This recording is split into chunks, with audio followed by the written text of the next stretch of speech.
As we'll talk about a little bit more, there's a lot of potential out there with green infrastructure, green stormwater infrastructure, in terms of all of these multiple benefits.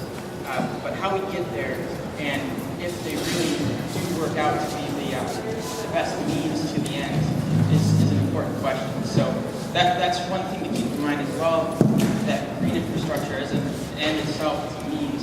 And when we think about these end goals that we have as a community, as an agency, as individuals with our own property, as a business with their property, we need to think about all of those distributions of costs and benefits to know really what makes sense. So from a fundamental position, when we look at this stuff from economics, we're thinking about trade-offs. Economics is really about trade-offs, how we allocate scarce resources. So what I'm going to do today is talk a little bit about what we're seeing in terms of some of the costs and trade-offs across different options for stormwater, some of the green-gray teed up that you've already seen, and then how the benefits vary across those different sorts of options. And when we think about those benefits, it's not just their total magnitude, as we heard, but also who receives the benefits, when you receive those benefits, what's the likelihood, the certainty of that benefits, how does the probability of success vary between the options, and who's got responsibility, who has reason, has incentive to make those things happen. So I'm just going to start walking through this a little bit. When we're thinking about green stormwater infrastructure, we think about the cost. We always end up starting there because there are some real constraints there. And when we talk about scarcities and demands, oftentimes financing, money, can be the most scarce resource involved in this. And then we need to think about what the benefits are and who's going to pay for the services and who's going to receive the benefits. Sometimes also from an economic standpoint, you'll hear a lot of interest, especially in the current economic conditions, of what are the job impacts, what are the economic activity associated with green infrastructure. And one of the central themes I want to point out here, as you've been hearing, and as I think a lot of you know from your background, that the performance side, the supply side of benefits of green infrastructure can be very site-specific and very determined by the local conditions, the local geology, topography, soil conditions, hydrological conditions. The benefits are the same way. The benefits are very much a function of the local community, the local demands, really the local scarcity. So the same way that Seattle is going to have different scarcities to Dallas when it's trying to provide water quality, habitat, water quantity, you're going to see differences in scarcities yourselves, and some of the questions about scale, when we can think about urban applications of green infrastructure, larger scale benefits, we have different population scales. So these are just some of the main themes I want to plant in your mind as we start to talk through this, that really the key to understanding when green infrastructure makes sense, when it doesn't, and what is the strategy for that works best. From an economic standpoint, from a benefit standpoint, is understanding how those services, those potential benefits, align with the real scarcities.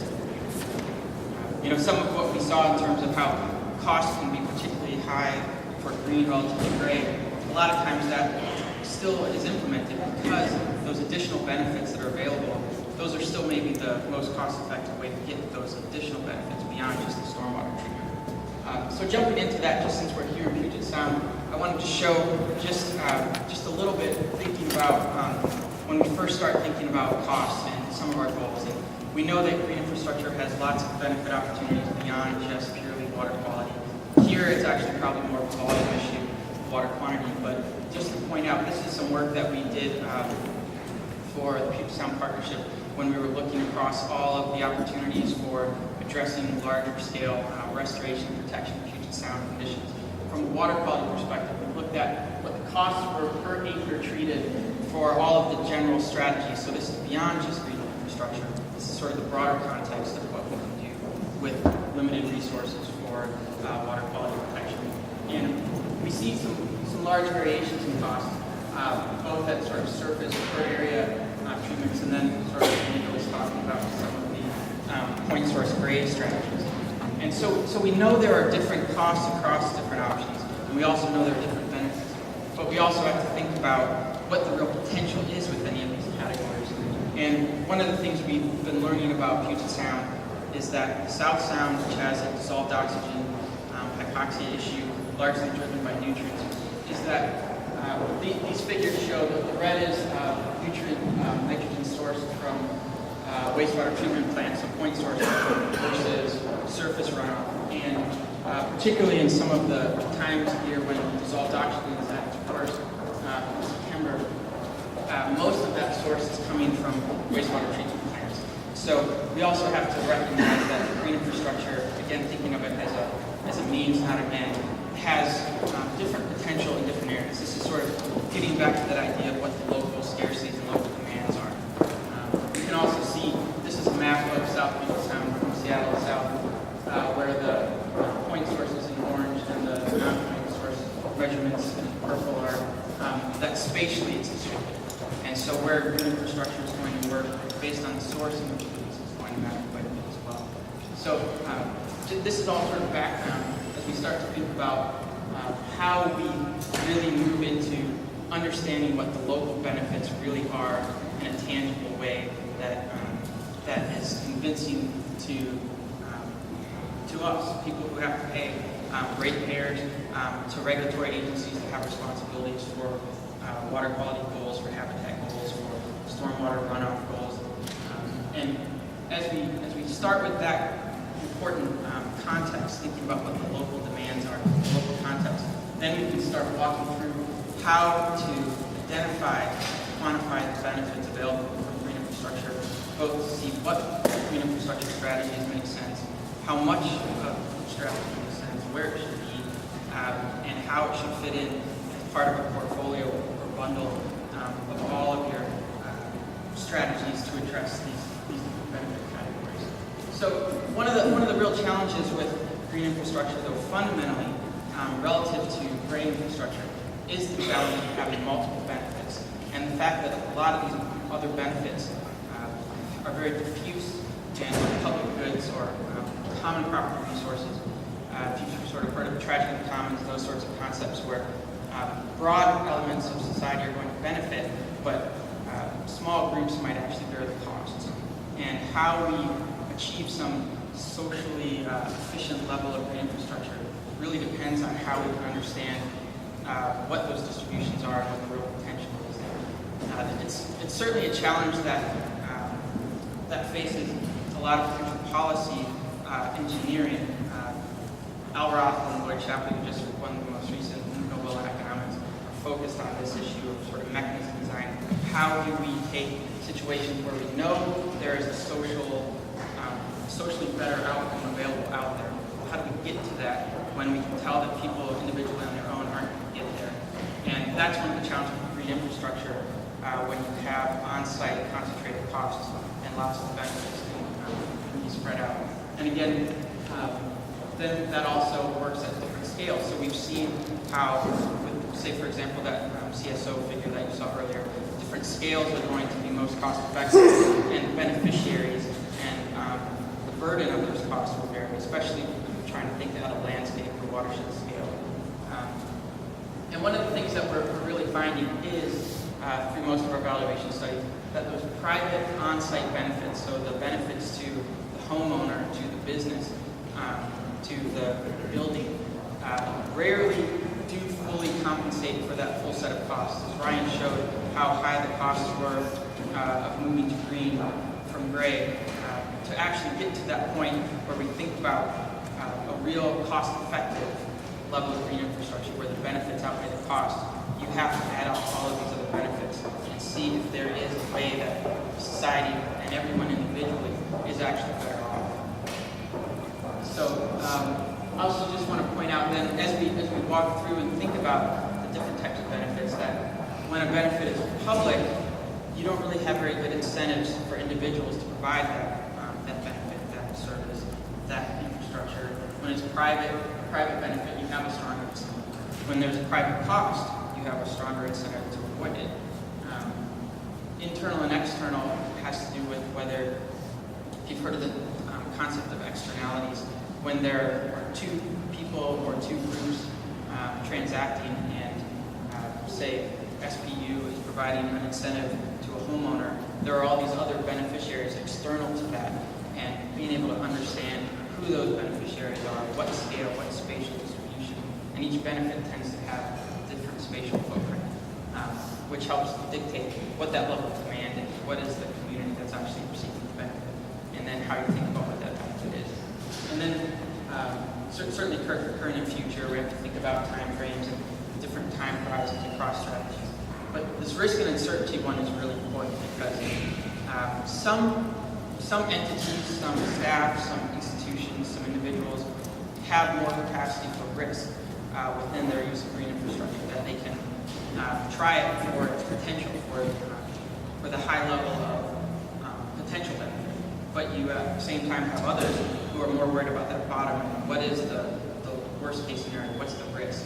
And so as we manage those, think about the fact that some people are going to be focused on the top end of the benefit potential, while others are focused on that worst case scenario. And you have to take both into account if you're trying to communicate and measure and quantify benefits. And then distribution is certainly very important.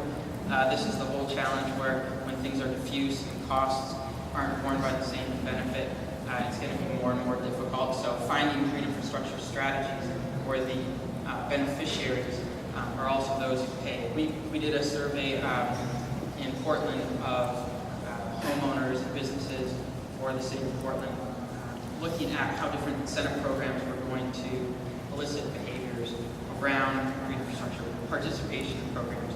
And when you find projects that both had on-site benefits, but also providing public benefit that they can relate to, that they felt a personal importance with in terms of stewardship.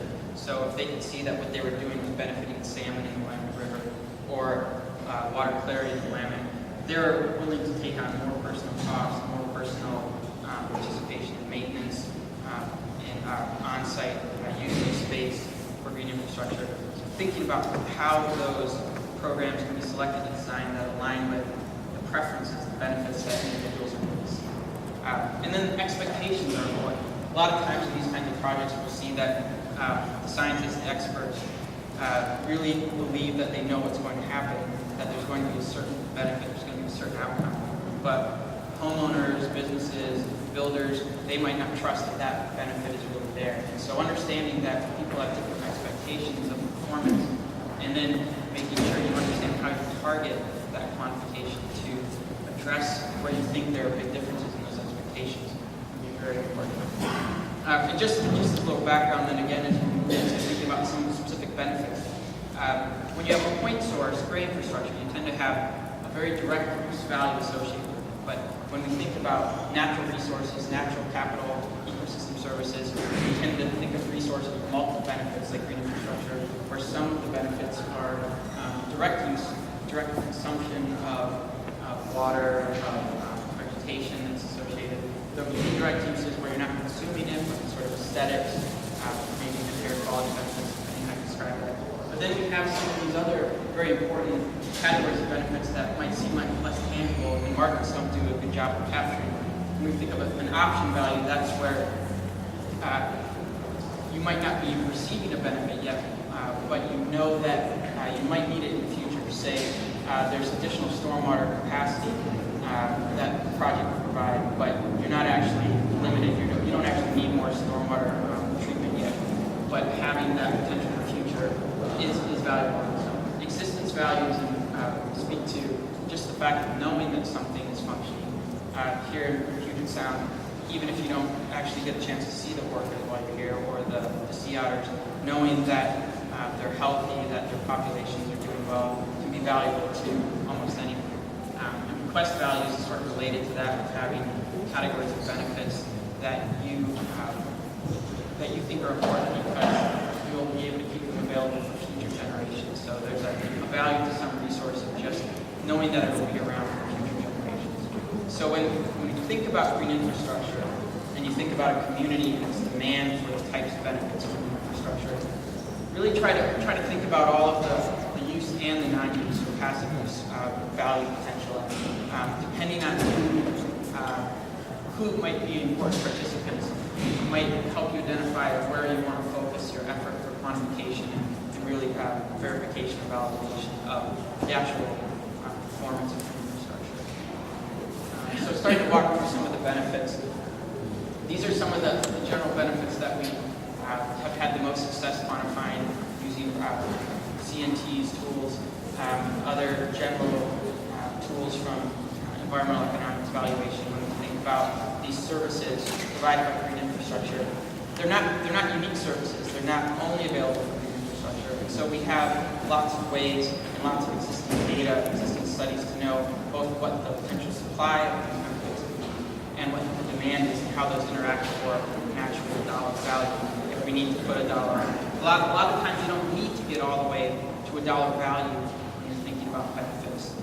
You just need to have measurements or descriptions that allow you to make those trade-off decisions. So if it is a financing question and you really need to focus on what's most cost-effective, oftentimes you do have to get to a dollar value term.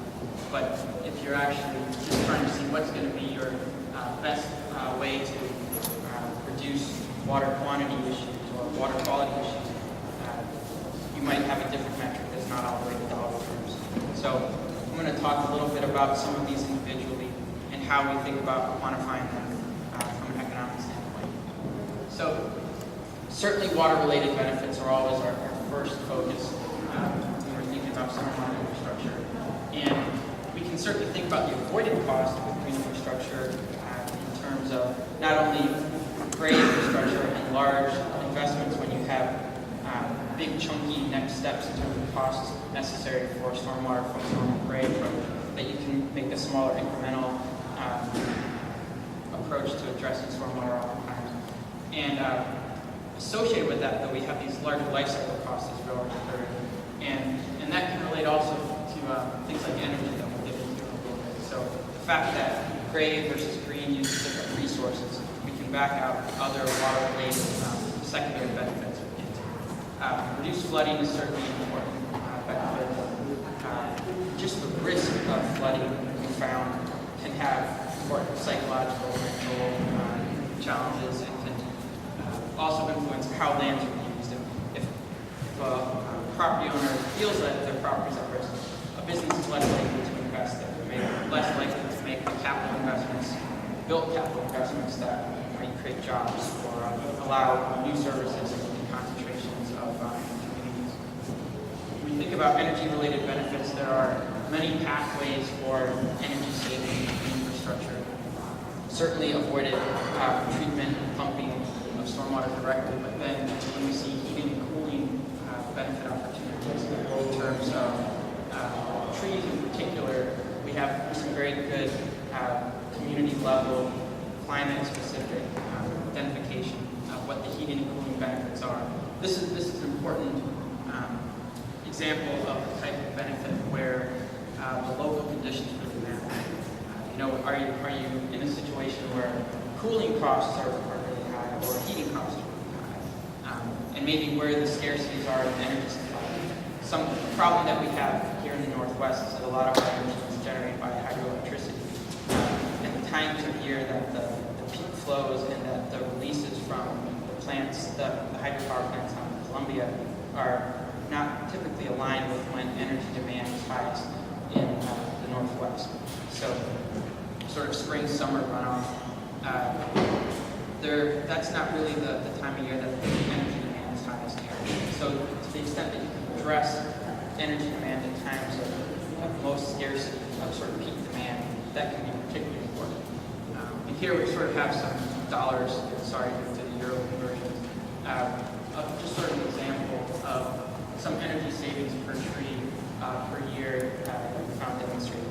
So, we're not talking huge numbers, but when we're talking at the small scale, we'll eventually show some of the scaling up examples of what that can get to. Air pollution is certainly another important situation where not only reduced emissions from avoided energy generation, energy demand, but also from vegetation that has pollutant uptake. And again, we have some good community level estimates and quantification of what the potential is for things like green roofs and trees. And we can start to think about what the per-unit categories of values are associated with this. If you're interested, a lot of these numbers do come from CNT's evaluations as well as some related studies. We have a few reports that are in the Northwest where we've done done these for some case studies, and we're in the process of doing this for with SPU for Seattle. Climate change, certainly, this is a great example of on-site local community benefits not being very concentrated. This is global benefit. There can be cap and trade regulatory reasons or marketing or local policy caps that can help drive this, but again, some homeowner isn't always necessarily going to feel like he's capturing the full value associated with carbon sequestration themselves. Heat island effects. Seattle's not really a place that the heat island effect might matter as much as in Chicago, where you see the extremes, particularly vegetation, removal of impervious surfaces, cements.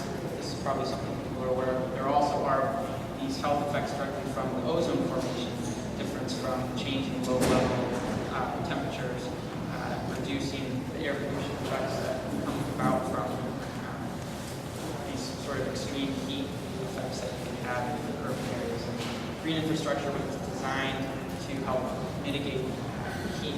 Again, this is an example where you might choose a different sort of green infrastructure if that heat island effect is enforceable. We've seen some numbers. I think Philadelphia had almost 200 statistically avoided deaths from one of the calculations of green infrastructure projects, where they were able to try to estimate what the change in the occurrence of peak heat periods would be. And then we start to get into really some of the things that drive a lot of the push behind green infrastructure, but can seem a little more intangible in terms of community livability. The look of a community, the feel of it, maybe the flow of traffic, community areas where we've had surveys that people are more willing to help participate in maintaining green infrastructure because of that aesthetic and the way that it can help bring a community together. And then property values are certainly a good way of capturing that. We've seen some of our own studies, sort of 3 to 7%, sometimes up to 10% price premium for green infrastructure. The price premium on properties is an interesting situation where oftentimes price premium, the added value of the property isn't concentrated right on the site where it is. So if you have rain gardens and bioswales in a community, people who aren't actually bearing all of those costs and don't have them on the property also see price premium. So we did a hedonic analysis in Virginia looking at a community where we had a new development, half of it had green infrastructure, half of it didn't. And there was a price premium for the community as a whole, but there wasn't a statistical difference between the properties that had green infrastructure on them versus those that didn't. So others in the community that didn't have green infrastructure on their site were also seeing price premium. And so again, there might be this incentive to buy the property near green infrastructure. Again, that concentration of the benefits and costs can be a challenge for efficiency. Habitat benefits are certainly important.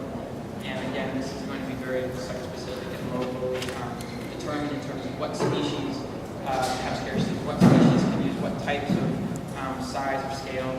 Here on the West Coast, Portland and Seattle, where we have important flyways, there are some important stopover points for some migratory bird species that need urban areas that they can use.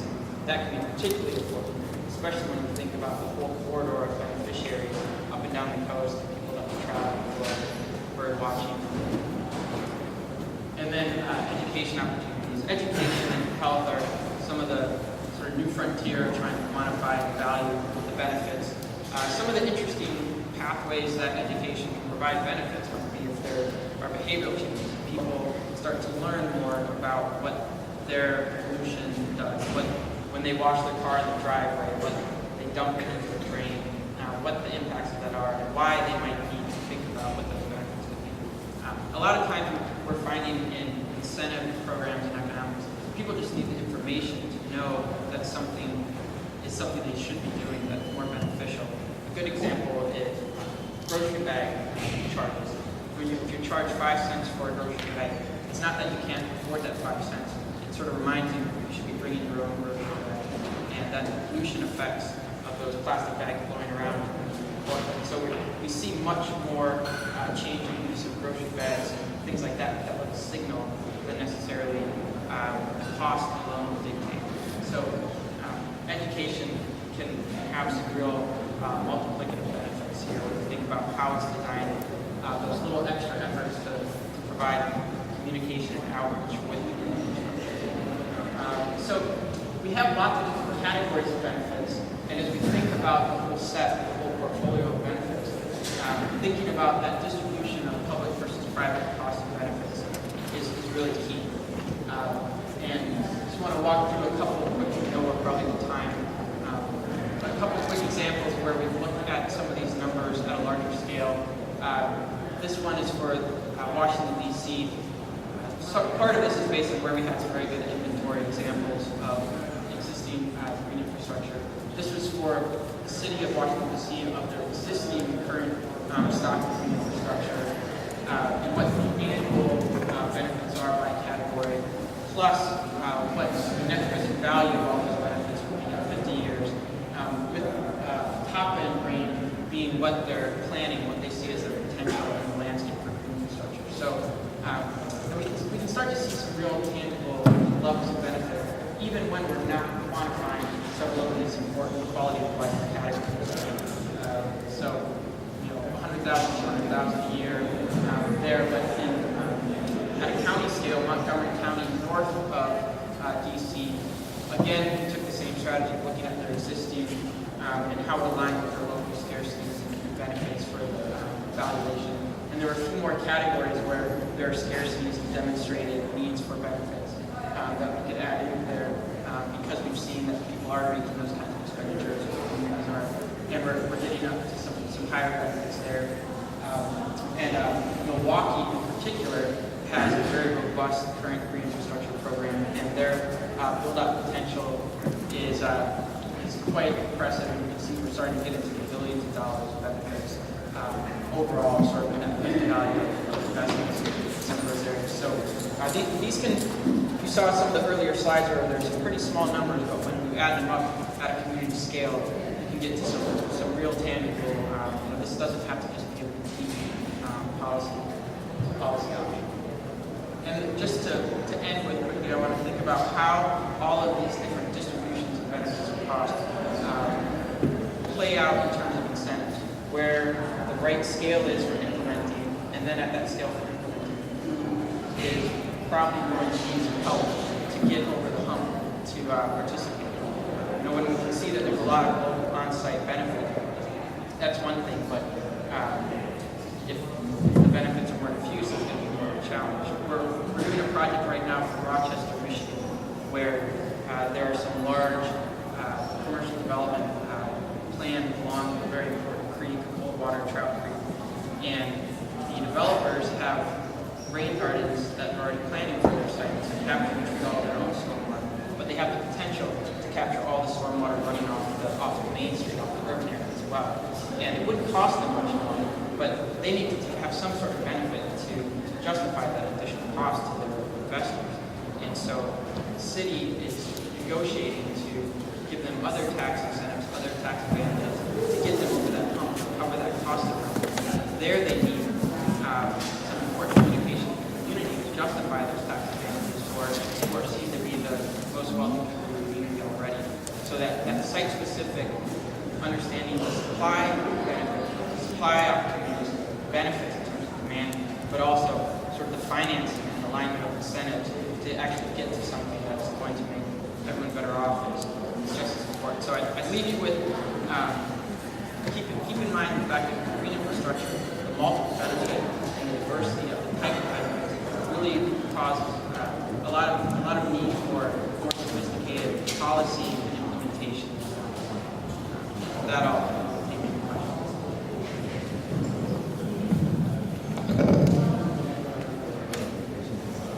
Could you give us a rundown of who is usually asking the consulting firm like you for this information? Are they developers? Are they investors? Are they cities assessing their assets?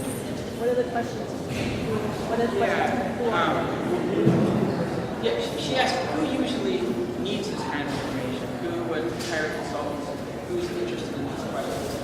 I would say a lot of the larger scale questions are for government agencies that are trying to understand what role green infrastructure can really play under a regulatory context in terms of providing some of these benefits. We have done some work with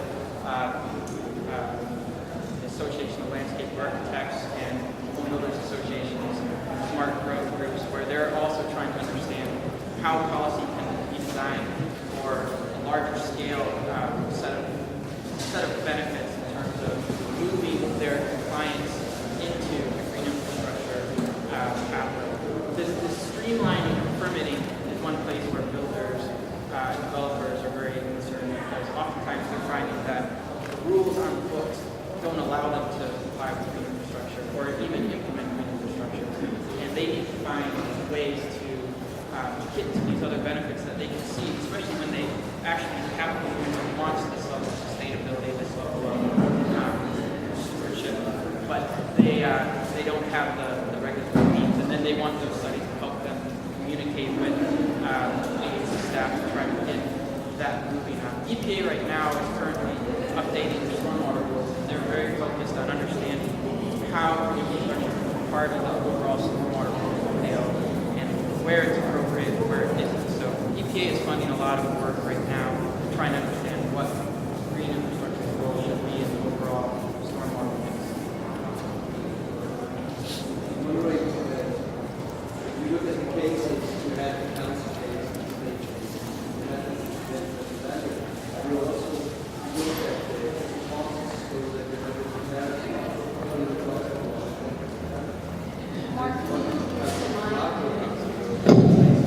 Sure, sorry. That was a question of if we did a cost comparison to go along with that benefits analysis.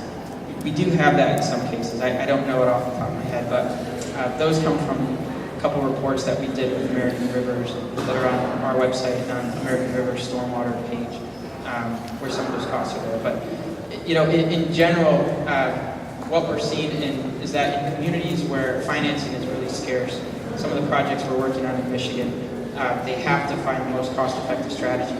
Those are the places where we're seeing, just from a green to gray comparison, the costs are lower for green and gray.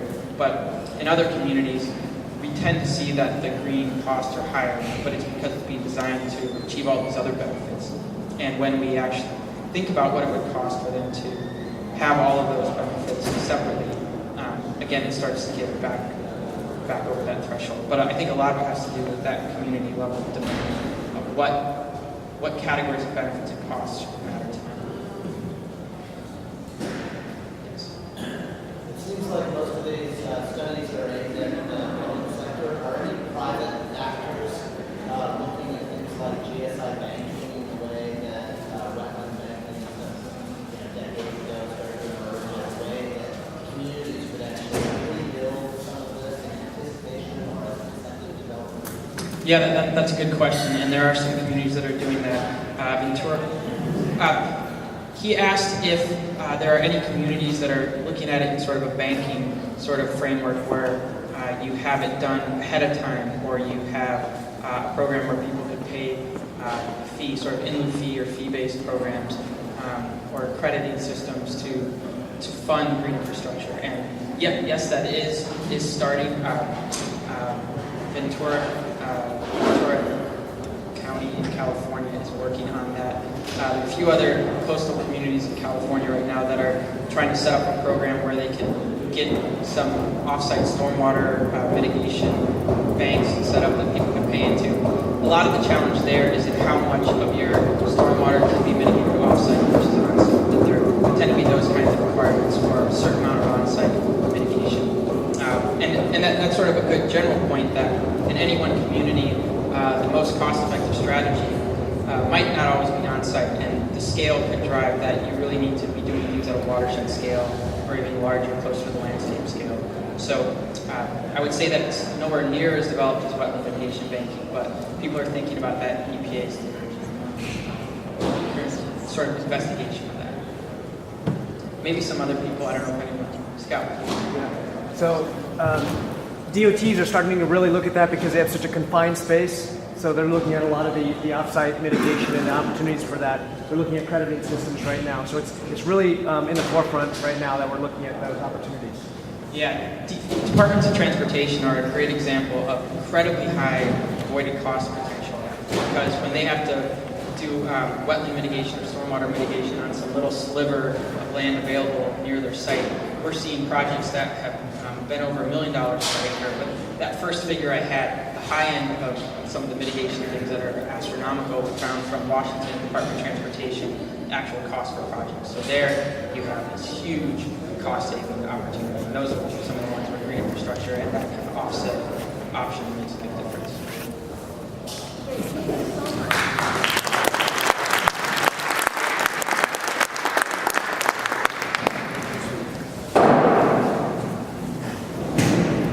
So what I found interesting this morning in the presentations is this idea that if you're mitigating, if you're using green infrastructure on your site, you might not reap the immediate benefits. The few might be carrying the costs to benefit the whole of society. And I think of the Danish context of this is the way you do it, right? That there is more of an equitability that is part of the Danish culture. So I don't think that's what Marina is necessarily going to address, but that's maybe an introduction here to Marina to let you all know a bit about the stormwater context for Denmark, so that we can the U.S. participants can more actively engage with helping the Danes think about how to better implement green